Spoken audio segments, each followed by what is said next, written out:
Obrigado pela presença de cada um. Nós estamos vivendo um momento difícil, que é muita gente que confirmou a presença precisou ligar para dizer da dificuldade, pessoas até de municípios próximos que viriam, mas a dificuldade em relação a essa greve e outras coisas a mais impossibilitaram então a presença de alguns. Mas eu fico feliz com todos que estão aqui, com a presença do nosso secretário, o Bispo João Mendes de Jesus, o apoio da Secretaria de Assistência Social e Direitos Humanos para esse evento. O evento que tem como presidente o vereador Tiãozinho do Jacaré, que vem de uma comunidade que tem uma luta marcante, uma presença, e o vereador representa essa comunidade. Isso é muito bom para a gente.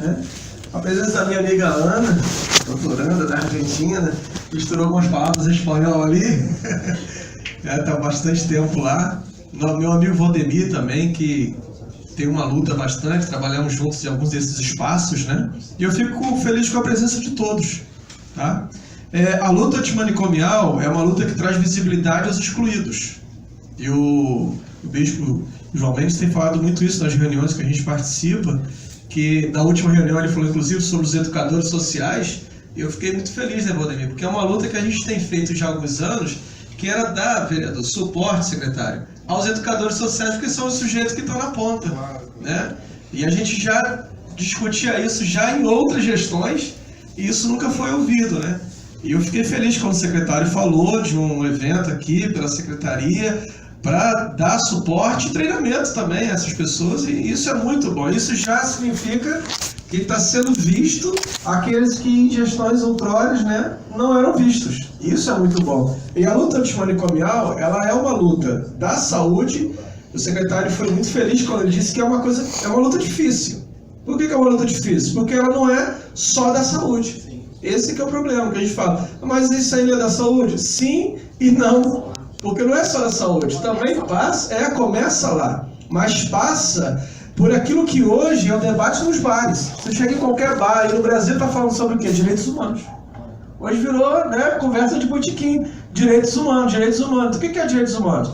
Então você precisa também do diálogo da saúde com a Secretaria de Direitos Humanos e de Assistência Social. Então não é só a saúde, começa lá, mas é o que o secretário falou, é preciso dar real substância a uma rede para que não haja furos. E, infelizmente, o que a gente mais tem visto são furos na rede. O trabalho começa bem aqui, mas quando chega na ponta, no meio do caminho, se perdeu em algum lugar. Então, esse debate da luta antimanicomial é uma luta que traz visibilidade aos excluídos e coloca aqueles outrora vistos como loucos também como um sujeito participativo na sociedade. Eu represento aqui a Sociedade Psicanalítica Minha Esperança, e a psicanálise tem um debate muito bacana dentro dessa luta, porque a psicanálise é uma teoria do sujeito. Quando Freud começou a questionar algumas coisas lá em 1910, a primeira coisa que Freud vai colocar é que a psicanálise não é uma cosmovisão, mas é uma análise social. Não é só uma coisa de analisando e analista, ou seja, do terapeuta, mas também é alguma coisa que vai à rua. Então é uma análise que traz uma teoria do sujeito. O que significa falar sobre teoria do sujeito? Significa exatamente ir de encontro à normalização dos comportamentos. Então você tinha um olhar medicamentoso, um olhar também médico, que normalizava comportamentos, e é por causa disso, Ana, de todo esse discurso do manicômio, que vai nascer a psiquiatria. É preciso entender que a psiquiatria só nasce quando os loucos passaram a serem vistos como doentes mentais. Até então a loucura era visto como alienados. Quem já leu Machado de Assis aí, o alienista, de Machado de Assis, era o sujeito que cuidava de quem? Daqueles que eram alienados. E quem eram os alienados? E aí eu sublinhei aqui uma fala do Foucault, que ele vai dizer o seguinte: os alienados eram os pobres inválidos, ou seja, o sujeito que não produzia, eram os velhos da miséria, o sujeito ficava velho, não tinha aposentadoria, não tinha nada, então lá... A Pinel é quem coloca. Exatamente, a Pinel que vai colocar. Vem colocar como doença. Os mendigos, ou seja, os moradores de rua, os desempregados, os usuários de droga, os portadores de doenças venéreas, os homossexuais. Então você tinha toda essa galera que não se enquadrava numa normatização social, ele era entendido como o quê? Alienado.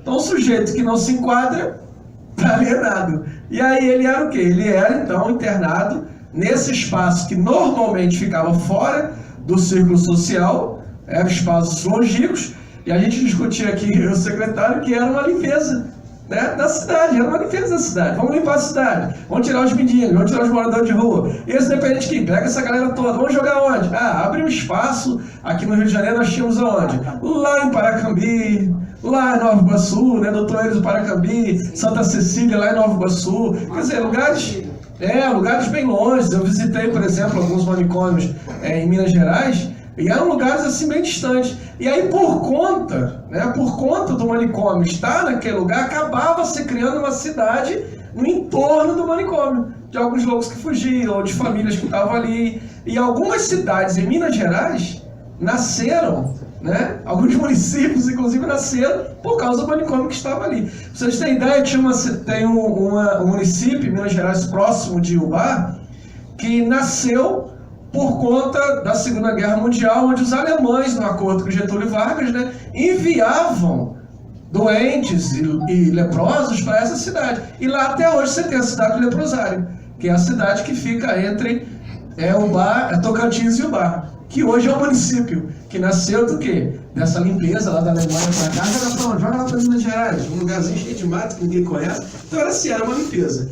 Então falar da luta antimanicomial é falar desse movimento que não é só um movimento de saúde, mas também é um movimento social. E aí eu fico feliz de estar, né, num fórum que tem aí um movimento trazido pelo vereador Tiãozinho Jacaré e que tem o apoio da Secretaria Municipal, né, da Secretaria de Assistência Social e Direitos Humanos, porque nós tivemos um evento em maio, né, dia 18 de maio agora foram os 40 anos da lei, e você tem esse movimento, e você tem então, dos 92 municípios do Rio de Janeiro, em sua maioria, quase todos eles fizeram eventos.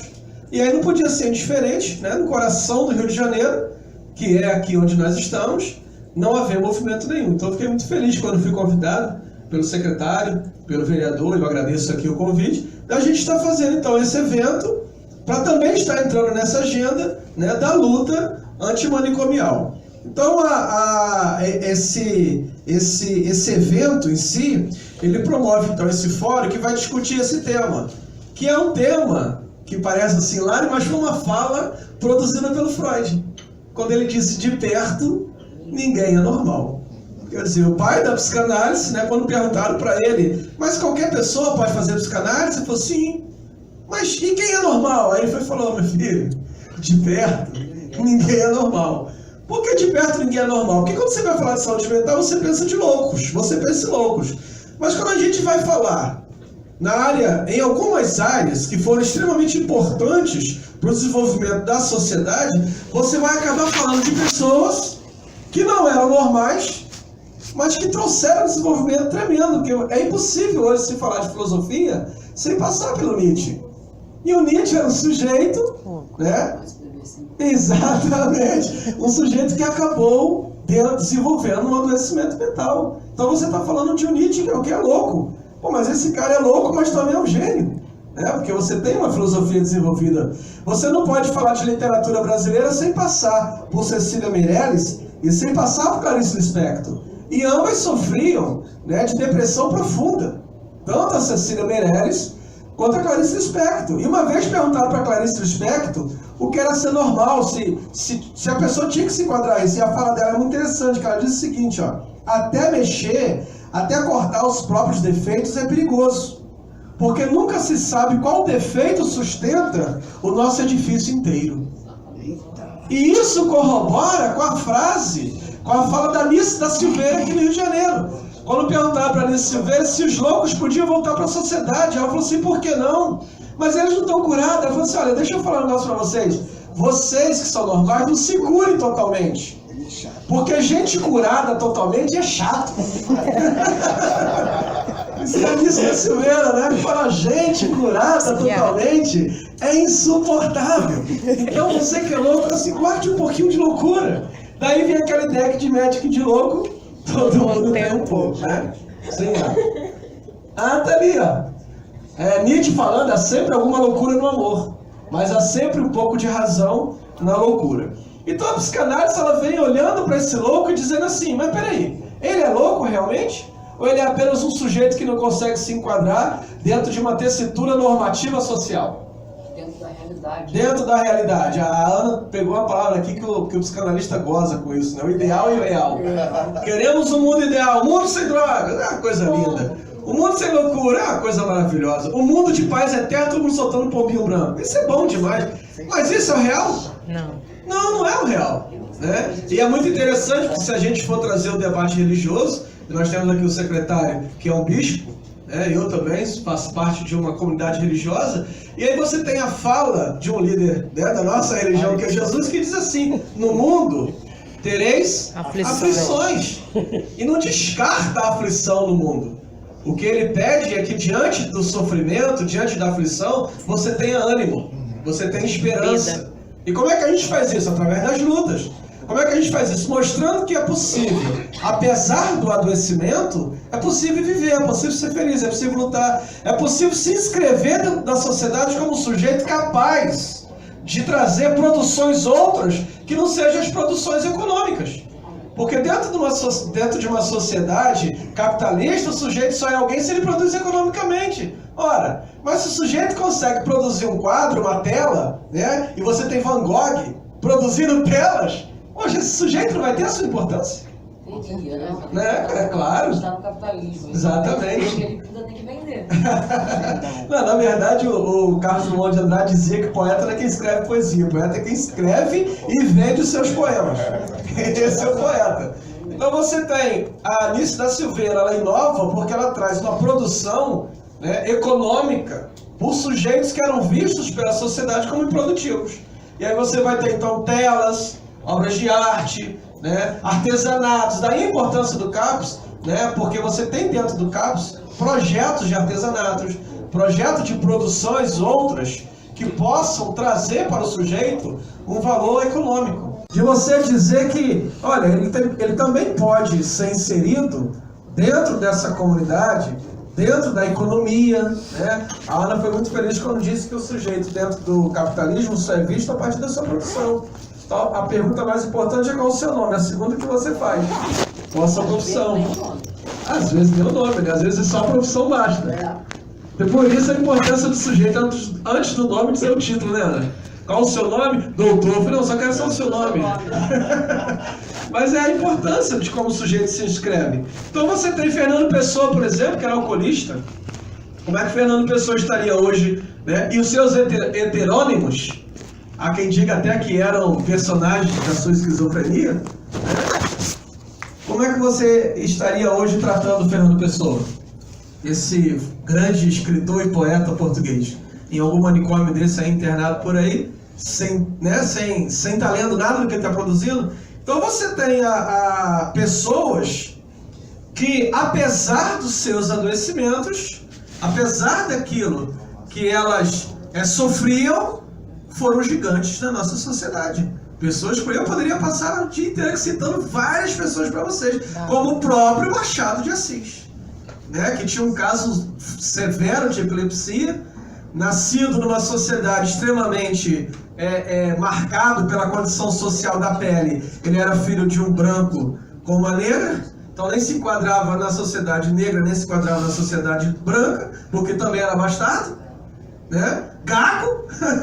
O cara fala assim, eu nasci para ser o pior. O cara nasce bastardo, nasce gago, nasce epiléptico e vai ser o cara que vai fundar a Academia Brasileira de Letras e um dos maiores escritores do Brasil e do mundo.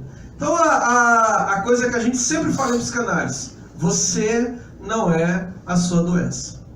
E a sua doença não lhe define. Você é um sujeito, daí a importância da psicanálise dentro desse processo.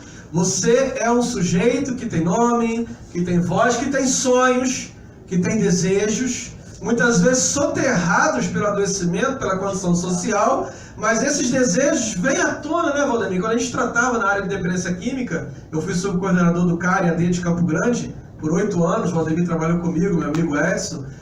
pessoas que chegavam ali numa condição de dependente químico, sem nome, né? Era o cracudo, era o alcoolista, era o usuário de cocaína, mas que no decorrer do tratamento a gente resgatava o nome do sujeito e com o nome via o restante. Com o nome ele descobria que tinha uma família, com o nome ele descobria que tinha um sonho, que tinha um desejo. E pessoas que hoje encontram a gente, pessoas que conseguiram fazer sua graduação, pessoas que conseguiram ser novamente reinseridas dentro da sociedade e que hoje estão vivendo como se isso nunca nem tivesse acontecido. É como se essa história não tivesse passado pela sua vida. Mas por quê? Porque em algum momento alguém parou para ouvi-lo e dizer: vem cá, diz um pouco da sua história aí, quem é você? Aí o sujeito fala: eu sou um dependente químico. Não, eu quero saber quem é você. Eu sou um dependente químico. Não, quem é você? Eu não sei. Ah, agora a gente já chegou onde quem é você. Então vamos construir essa história? Vamos construir você? Então a importância, né? A lei 10.2016 diz assim: o objetivo, consolidar o modelo de atenção à saúde mental aberto e de base comunitária. Quando fala aberto de base comunitária, já está inserindo aqui assistência social e direitos humanos. Porque você não consegue trabalhar uma base comunitária sem a intervenção, né, ou a participação de uma secretaria de direitos humanos e de assistência social. Começa na saúde e termina na assistência social e direitos humanos, secretário. Você vê a sua importância dentro desse processo. Então a psicanálise, além de trazer material do sujeito, também é um laço social. Também é um laço social. E laço você conhece, né? Eu sempre costumo dizer assim: laço você sabe o que é, né? É um nó bonito. Só isso. O que é um laço? É um nó, mas é um nó bonito. Um nó bem feito. Um nó que chame a atenção. Então esse é o trabalho. O que é o trabalho? Vamos fazer que atenda poucos, mas que atenda com qualidade. Do que a intenção de atender muitos e ficar devendo no meio do caminho. Porque se a gente... É aquela velha história, se cada um varre a sua calçada, a rua inteira vai ficar limpa. Então se uma secretaria aqui faz, a outra ali, quando a gente vai olhar, a gente tem um projeto que está englobando o estado inteiro. Começando com a secretaria. Obrigado. Então, pensar nesse tema é pensar que existe uma luta. Porque o próprio tema fala luta antimanicomial. Então, a gente ainda está na luta. A gente ainda está trabalhando. E que luta é essa? Bom, na morte de Lacan, do psicanalista francês Jacques Lacan, Michel Foucault, escreveu o seguinte: ser psicanalista para Lacan supõe uma ruptura violenta com tudo que tendia a fazer depender a psicanálise da psiquiatria, ou fazer dela um capítulo sofisticado da psicologia. Ele queria subtrair a psicanálise da proximidade da medicina e das instituições médicas, porque considerava perigosa. Ele buscava na psicanálise não um processo de normalização dos comportamentos, mas uma teoria do sujeito. Então Michel Foucault é importante ser citado aqui, por quê? Porque é o cara que vai trazer a história da loucura. E a partir de Michel Foucault, quando esteve aqui no Brasil, que muita coisa dentro da psiquiatria passou a ser modificada. Por quê? Porque o lema da psiquiatria, né, até então era para cada deprimido um comprimido. E a Ana disse aí bem claro: Ritalina para todo mundo, Rivotril para o resto, e pronto. E a luta antimanicomial. E aqui eu evoco a fala do Mágico de Oz, que aí isso tem a ver com a minha infância, e a Dorothy, aquela menininha do sapatinho de Rubi, que chega um momento em que ela sente saudade de casa. Quem conhece o filme Mágico de Oz, é o filme em que ela está fugindo de casa, com o seu cachorrinho, né? Mas lá no meio do caminho ela se encontra e o Mágico de Oz então fala para ela: filha, tá na hora de voltar. E ela fala assim: mas por que eu tenho que voltar? E ele fala: porque não há lugar melhor do que a nossa casa. Então a luta antimanicomial é isso, é ensinar para as pessoas que sofrem que o lugar delas se construírem como sujeito não é numa instituição, que o lugar dela se construir como sujeito não é na rua, que o lugar dela se construir como sujeito não é dentro de uma entidade religiosa, dentro de uma comunidade terapêutica, não. É dentro de casa, através do seu primeiro laço, que são os laços familiares. E cabe a nós que está do outro lado reestruturar essa família para que possa receber essa pessoa não mais como louco, não mais como uma pessoa adoecida, mas como alguém que conquistou o seu espaço também dentro da família. Porque eu não consigo conquistar um espaço na sociedade se eu não conseguir ser visto dentro da minha família. Então essa é a nossa luta. Obrigado, pessoal.